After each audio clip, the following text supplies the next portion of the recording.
In the heart of the African savanna, Nia sat under the shade of the great baobab tree known as elder root. With her wooden flute, she played a gentle tune, filling the air with music that seemed to make the animals pause and listen. The golden sunlight warmed the land, and the tree's presence felt magical, as though it held ancient wisdom waiting to be shared. As dusk settled over the savanna, Nia began her journey to save the drying spring. With her basket in hand, she walked forward, leaving the comforting presence of elder root behind. The glowing sky painted her path with shades of orange and purple, while the gentle rustling of animals and the songs of distant birds filled the air. Determined and full of hope, Nia felt the adventure calling her. Deep within a shadowy cave, Nia found herself face to face with the first magical stone, the Stone of Rain. Its glow lit up the dark space, casting shimmering blue reflections on the walls. Above her, bats watched silently, their presence adding to the cave's eerie atmosphere. Nia clutched her flute tightly, steadying her nerves. Taking a deep breath, she reached out, her heart filled with both courage and wonder. After safely retrieving the Stone of Rain, Nia ventured further into the savanna. The golden grass rustled in the wind, and the air was filled with the chirping of insects. Following Elder Root's guidance, she reached a dense thicket where the Stone of Growth was hidden.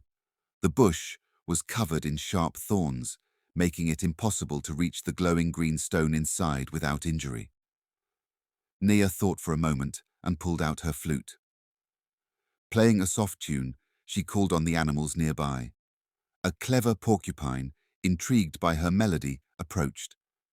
With its spiny quills, it carefully parted the thorny branches, revealing the Stone of Growth. Grateful for its help, Nia placed the stone in her basket and thanked the porcupine before continuing her journey. As twilight fell, Nia entered a quiet grove bathed in silver moonlight. The air was cool, and the trees swayed gently, as though whispering secrets to one another. Fireflies floated lazily, their tiny lights adding a magical glow to the surroundings. At the center of the grove lay the Stone of Peace, radiating a soft white light. But the stone was guarded by a troop of mischievous monkeys. They screeched and swung from branch to branch, unwilling to let Nia pass. Calmly, Nia sat on a rock and began to play her flute. The soothing music softened the monkeys' hearts, and they quieted down, watching her intently. When she finished, the leader of the troop stepped forward and handed her the Stone of Peace, chittering happily as though understanding her mission. With all 3 stones in her basket, Nia returned to the drying spring. The ground was cracked, and the air felt heavy with sadness. She placed the Stone of Rain, the Stone of Growth, and the Stone of Peace into the center of the spring. A soft hum filled the air, growing louder until the ground began to tremble. The stone's magic awakened, and water burst forth from the earth, clear and sparkling. Grass and flowers bloomed, and animals rushed to drink from the restored spring. Birds sang joyfully, and the entire savanna seemed to come alive again.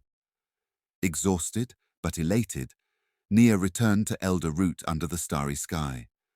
The baobab's branches swayed gently as if applauding her success. "You have proven yourself wise, brave, and kind," the tree said in its deep voice. "You have not only saved the spring, but reminded all who depend on it of the harmony we must maintain with nature." Elder Root shared its secret with Nia. "The greatest magic lies within you, Nia. It is your courage, your kindness, and your determination. Carry this knowledge with you always."